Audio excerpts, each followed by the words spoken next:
Welcome to Strung Out, the podcast that looks at life through the lens of an artist. Your host is the artist, writer, and musician, Martin Lawrence McCormack.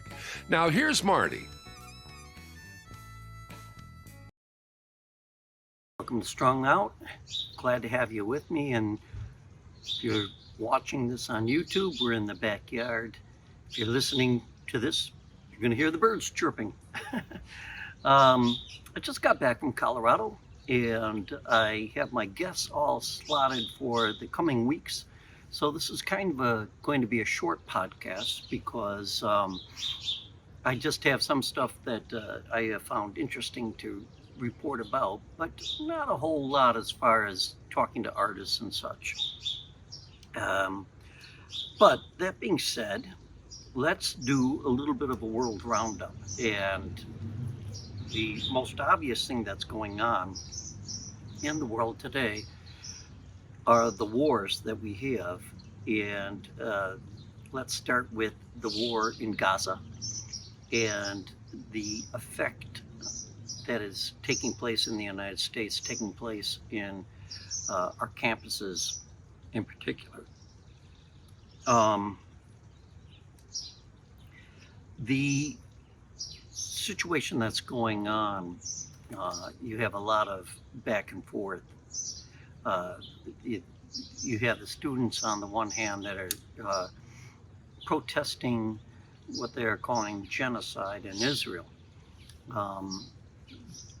that they feel that Israel needs to cease and desist and leave Gaza.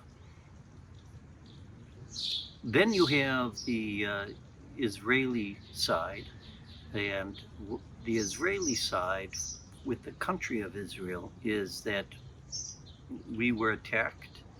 We have a right to defend ourselves. The Hamas is a terrorist organization, and they need to be defeated. So you have that on the upper level. And those are two sides of an issue that there are some inaccuracies with both. And why don't we start first with the Palestinians in Gaza and the protests that are going on in the universities about it. One of the problems is that you have an organization in Hamas that's not necessarily there for the people. They're an organization that they want to eliminate Israel and set back the clock all the way to, let's say, before the turn of the century. And so the protesting against the genocide, as the students are saying, is laudatory in the sense that, yeah, let's stop the killing.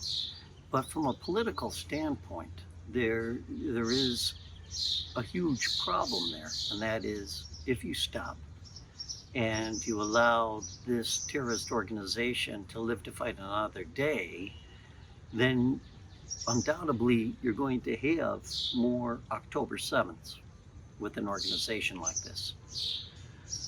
So the state of Israel, the country Israel, is in a predicament in that sense, because they're going to have to go in and try to eliminate the leadership of Hamas. So that, purely from an emotional human standpoint, you have to grieve for the loss of life, and you have to do something more than that. So there's that. And then with Israel, what you have there is, the counter-protesters and such. Israel has the right to exist, but the Israeli government, as I've talked about on this podcast, has a lot. It's a coalition that's being held together by some extreme right-wing ideologues. And Benjamin Netanyahu has himself over a barrel there. If he goes against the wills of those people, now all of a sudden he's going to lose out on his ability to hold that coalition together. So while on one hand, hunkering down and having an encampment on a college campus does a lot to just register the angst and concern and being genuinely upset. These are not the kind of solutions that are going to be solved with an encampment. And this is a world-class problem. And I think the aid delivery from Jordan that took place on Friday that made it into the news best exemplifies just how whacked this whole thing is. The Jordanian government sent a load of humanitarian food for the Gazan refugees. On the way from Jordan through Israel to the checkpoint to get it into Gaza, it was held up and attacked by Israeli settlers. They're the ones that believe in the idea that they have claim to all of historic Israel. Once it made it inside of Gaza, it got held up and taken away by you-know-who, Hamas. So none of the food made it to the refugees. And I think that best exemplifies the problems that you have with this situation and why it's just not so cut and dry. You have two competing factions that are fighting for their very existence. And the people are stuck in the middle. And the people, by what I mean by that, is the Israeli people, the citizens of Israel, and the Palestinian people. They're currently the Palestinians are bearing the brunt of the bombings and the wholesale slaughter. So this is a issue that cannot be solved by protesting.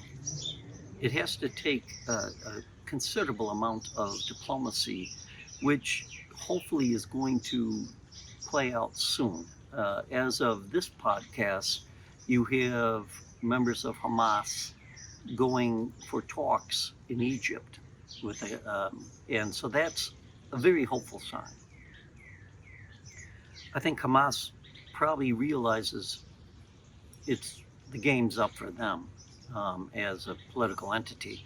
If I was going to be a betting man, I would say that they're going to accept the 40-day ceasefire, and hopefully in that amount of time, what that'll also enable Israel to do is to be able to get the refugees out of Gaza in Rafah, maybe relocated. It's again another Herculean effort. But that's what it's going to take in order to stop the killing, at least of innocents. The population, which is millions, is going to have to be moved. Otherwise, what we're going to see is something very sad take place.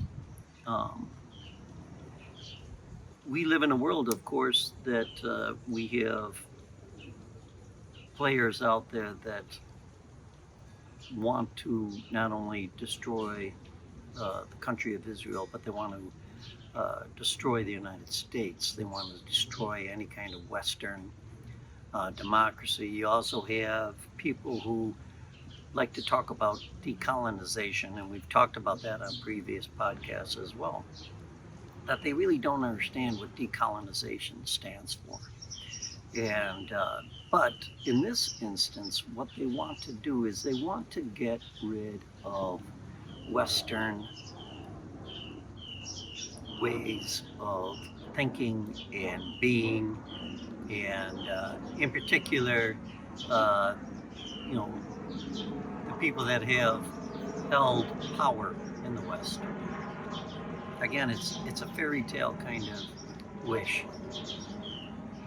So the only way out of this, at least for the refugees, is the people of Gaza that are stuck in their own country being bombarded, is a diplomatic solution. And let's just hope what develops is diplomacy and not like what we saw with the aid from Jordan getting attacked in Israel and getting stolen in Gaza by the entities that are really kind of voicing what they want. They want the end of Israel. They want the end of Palestine. You have two extremes, and you have to be very careful not to fall into either camp, because neither camp is in the right. So we're going to take a short break, and when we come back, I want to talk about some interesting reading that I've been doing and bring up a couple articles of note. So you are with me, Martin Lawrence McCormack, on Strung Out. Hey, want to show your support of Martin's artist endeavors? Buy Me a Coffee is an online site that makes supporting Marty easy. In just a few taps, you can make a payment of any amount, and no account is needed. You can also decide to become an ongoing supporter. Go to martinmccormack.com and click on the words Support Martin. Let's help Martin keep it all caffeinated.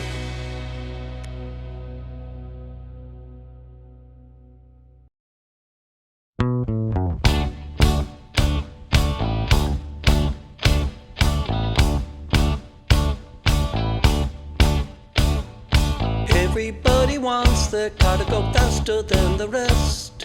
Everybody wants their car to go faster than the rest. Everybody has an elephant that wants to be relevant. Everybody wants their phone to have the latest apps. Everybody wants their phone to have the latest apps. Everybody has an elephant that wants to be relevant. Gotta come to terms with the pachyderm. Gotta come to terms with pachyderm. Gotta come to terms with the pachyderm. Gotta come to terms with the pachyderm.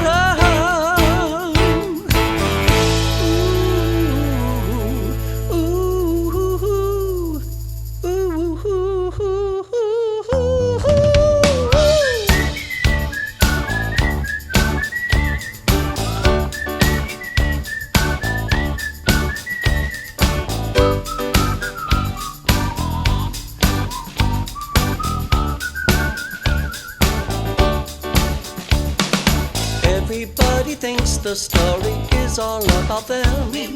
Everybody thinks the story is all about them. Everybody has an elephant that wants to be relevant. Everybody thinks the world revolves around them. Everybody thinks the world revolves around them. Everybody has an elephant that wants to be relevant. Gotta come to terms with the pachyderm. Gotta come to terms with the pachyderm.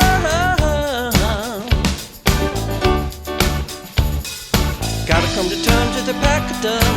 Gotta come to terms with the pachyderm.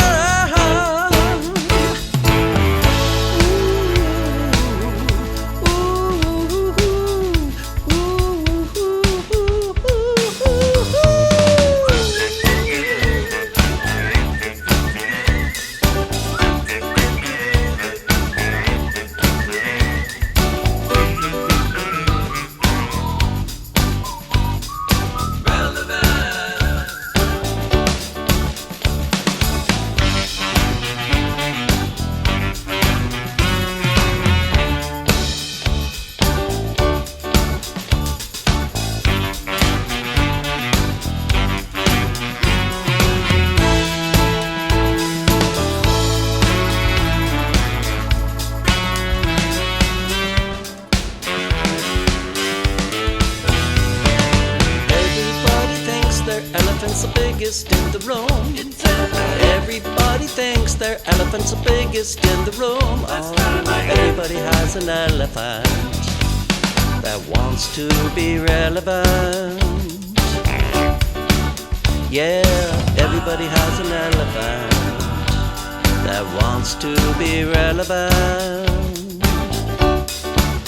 Yeah, gotta come to terms with the fact that gotta come to terms with the fact that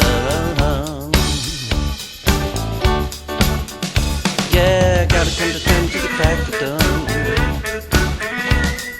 gotta come to terms with the fact that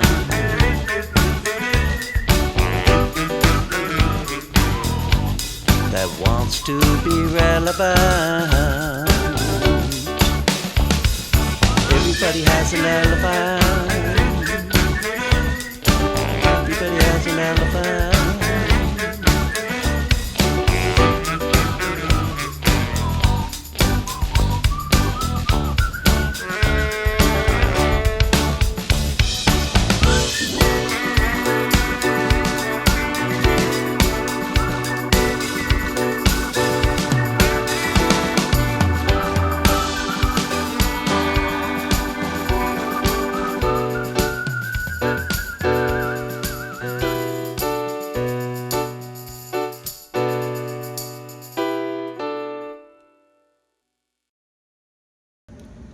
Hey there, we're back here in my yard in Chicago, and we're just kind of doing a World Roundup. And on this section of the World Roundup, I was looking at the news, and one of my news sources that I like to recommend is a source called 1440. 1440 prides itself on having no dog in the fight when it comes to slanting the news, which is really important. They're sponsored by different kind of, like Butcher Box and other kind of vendors. So that's, the only thing that they have that keeps them going is these sponsorships. But the good thing is they go through all the news that's out there and they bring you the articles that are without bias. Basically, they present it without bias. So this is an unsolicited endorsement of 1440 if you're looking for news sources that don't have any sort of slant whatsoever. Theirs is probably the best that I like to read. And there was an article that they suggested that's out there by the Jesuit magazine called America. And America magazine is the monthly publication from the Jesuits in the United States. And this article was talking about the sale of sacred spaces. And in the Catholic Church right now, there is a great, at least in the United States, so let's be very qualified. Right now, it's going through a tremendous change, and what it is that our forebears built tons and tons of churches, neighborhood churches. Churches were built at a time of horse and wagon, so you would have a diocese that would have a bunch of churches. It might be, 5 miles away, one from the other. It was as far as a horse and buggy could travel. In urban area like Chicago, you had your various immigrant groups that built churches that would remind them of home. And one church in particular up here in Chicago is where Annie and I got married, Our Lady of Lourdes.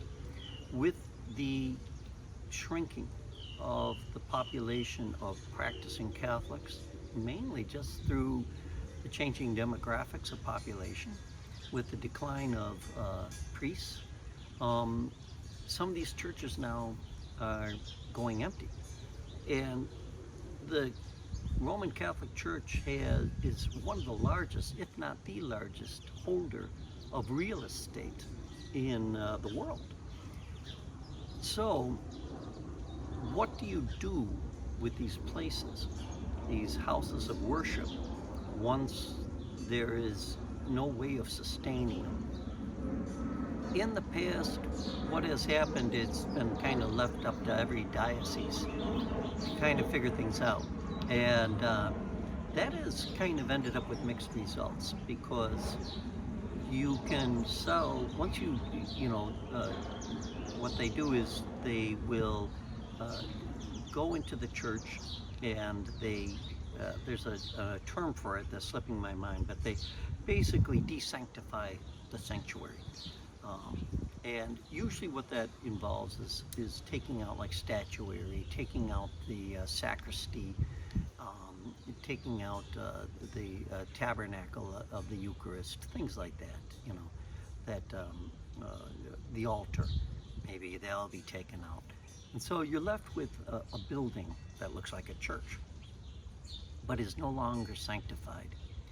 So in the past, these dioceses have been selling them to whoever wants them, and sometimes they're converted into other houses of worship, which is a good thing.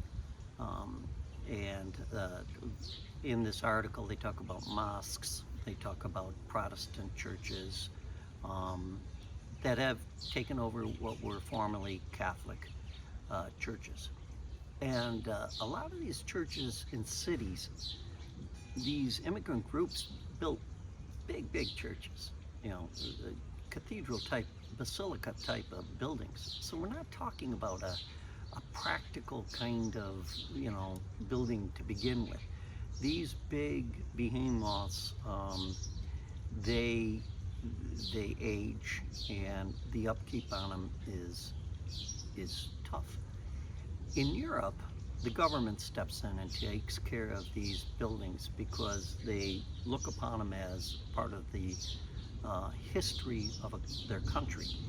We're not of that thinking in the United States, and maybe because we're a little more still separated from church and state, which is great. So I have been in churches that have been used for concert halls, restaurants, trying to think what else. The churches turned into condos, and I heard of a church that was used as a roller rink. And I think what the Catholic Church wants to do is put across a way in which there's some level of sanctity or respect of what the building represented involved. So they'll frown on the idea of like, I'm going to buy a church and turn it into a brew pub, and that sort of thing, or sports bar. And the gist of the article is saying that this is going to be a problem that's going to be ongoing for the next 20, 30 years, of these properties that are going to most likely be sold, and what to do with them, because they once represented a house of worship. And when that's gone and you relinquish that, do you have a right to say how it's going to be treated in the future? It's a very interesting read. It's called Sacred Spaces. I recommend it. America Magazine. It's the Jesuit Quarterly. I believe this is in the May issue. So if you get a chance, Google it and check it out. Personally, my opinion is once the church is desanctified, you can do whatever you want with it. And I understand, I think, when you see a physical church, something that's held a lot of history, a lot of energy trapped inside that building, if you will, it's hard to let it go, even if you have to. And I'm sure to a lot of these priests or some of the members of the church, it almost seems kind of like you failed at something. We don't have the numbers of people that we had once upon a time. We don't have the number of practicing Catholics. So in a way, it is a painful thing. So but what to do? These are structures that in one way or another are worth preserving. Cascade, Iowa, had 2 Catholic churches in a small town, the German and the Irish church. So they took the Irish church and they turned it into an antique store. So you do see this. And you have to kind of take a step back and kind of remind yourself what a church is for. The building itself is merely a building, but the church is the people. And I have talked about that time and again with Pastor Drew by the campfire, around the campfire, when we've done that podcast. So something for us to keep in mind. We're going to take another little break here, and when we come back, I'm going to tell you about something that surprised me. I didn't know about my heritage, and of all places, it was in GQ magazine. You're on Strung Out. Hello, Polly Chase here, reminding you about the 20% discount you get from your first order at martinmccormack.com. Choose from fine art prints or merchandise like tote bags, t-shirts, pillowcases, and much more. You're sure to find something you love, but don't take my word for it. Let's hear from Jan in Australia about her new Marty merchandise. I am so happy with my first purchase from Marty's collection of merchandise. I chose a mug, this one, which features red cloud. It's beautiful, it goes right around the whole mug. And I've just finished drinking a cappuccino from it. It was perfect. It was easy to order, only took a couple of weeks to arrive in Australia. Beautifully packaged. So now I'm considering what to buy next.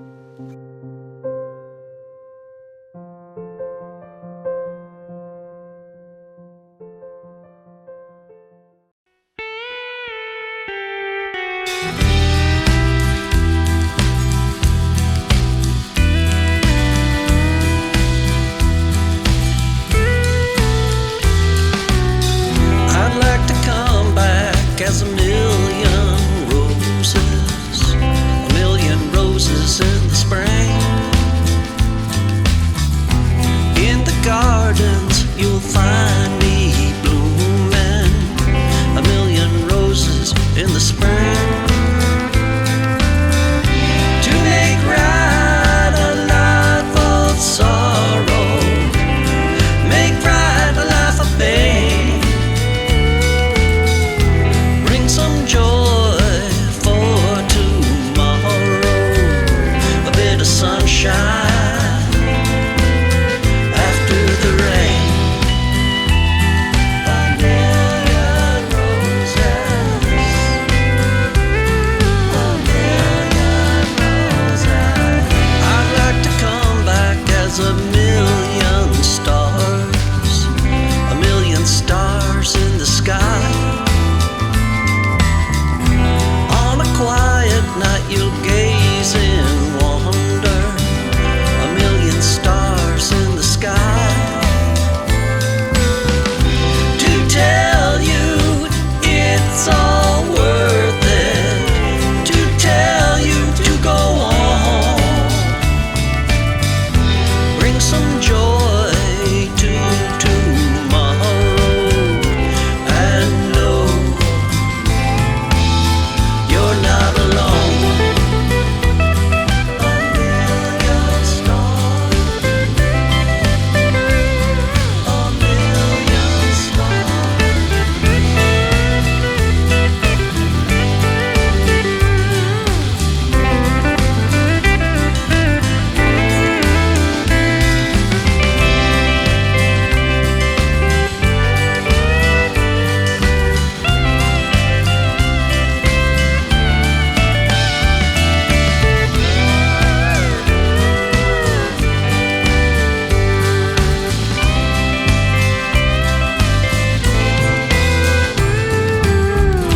This life I am leaving, a rough and ragged road. love that was so fleeting never laid me low. I'd like to come back as a child safe and sound, and the love that I'll be given will be the love I never found. A little child, a little child, a million stars, a million roses.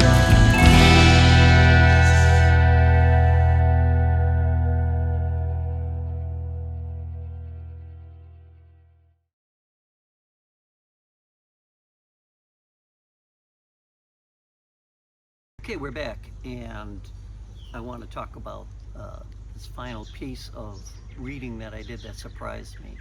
GQ magazine, and it was an article about the ancient lifting stones of Ireland.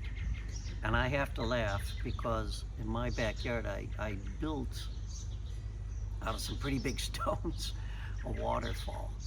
And I always wondered, what is this? You know, is this in my DNA or something? You know, and certainly the Celts are known for their building of stone tombs, dolmens, that sort of thing. So I guess in some ways it is. Well, this surprised me that there was a guy that's he's a weightlifter in Ireland, and he learned about these stones that used to be, before the British came really, would be used as a test of manhood or a test of strength. And sometimes they would be used, you know, even as penance. There was a religious aspect to them. And these were the lifting stones. And these stones were given names. And these weren't light stones. These were, you're talking 200, 300 pounds, a fairly heavy stone to lift. And not just lift, but they would lift these stones and they would carry them. One part in the article talks about this guy that was known for lifting the stone, and he carried it with him like about a quarter mile to a pub, and supposedly with it on his back, drank a glass of whiskey, and then carried it back to where he lifted it from. If that's the case, it's pretty freaking amazing. There was another rock that was known by a lady's name, and she was giving the guys that were trying to lift this rock some guff, saying, you know, you guys should be more men than that. And they're like, well, if you're so great, why don't you lift it? And she proceeded to lift it and throw it like 6 feet over the wall into the churchyard. And so there's all this anecdotal stories that this guy started digging up about these lifting stones. And sure enough, he set off and would go on an adventure to these various parts of Ireland where these stones would be found, kind of where the legends said they were.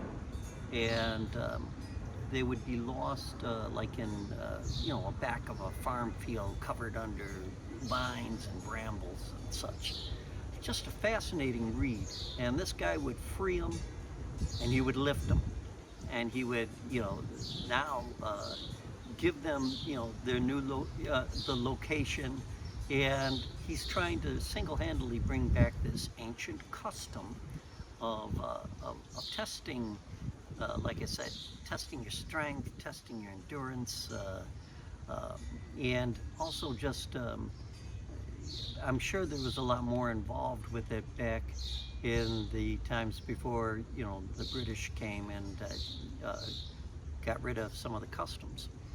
But a fascinating read, and this has led, this discovering of these lifting stones has led to the establishment in the United States and in Canada, these stone lifting societies, where men and women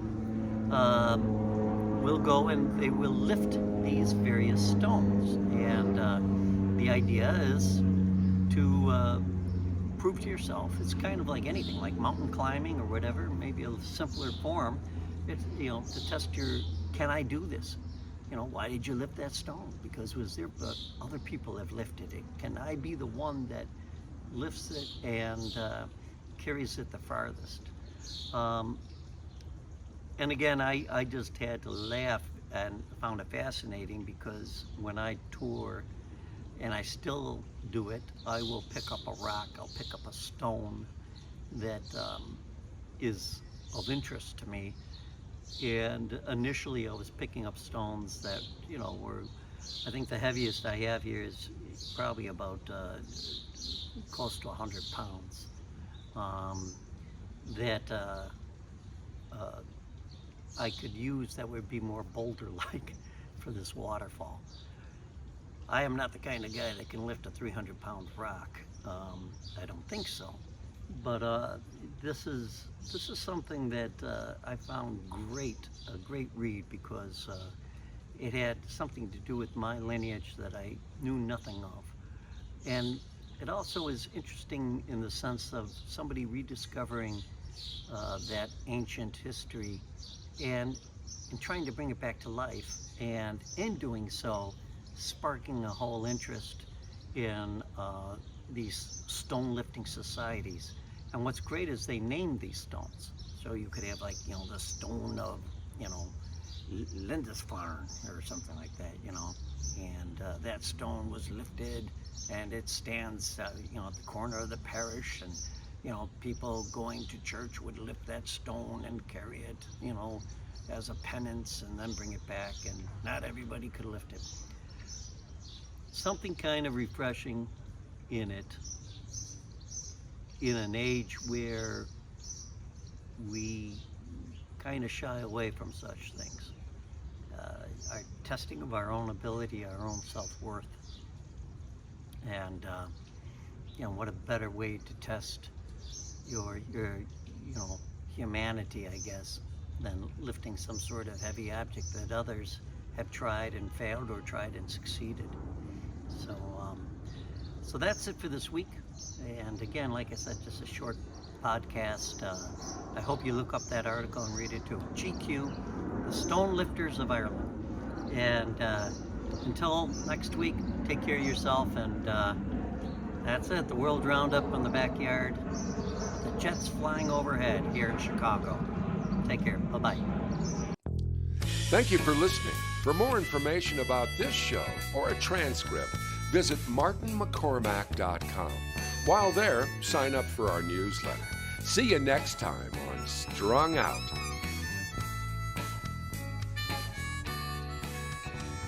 It's all so wrong, this pain we feel makes no sense at all. A swan song wasn't part of the deal, was no curtain call. Given no choice, given no step.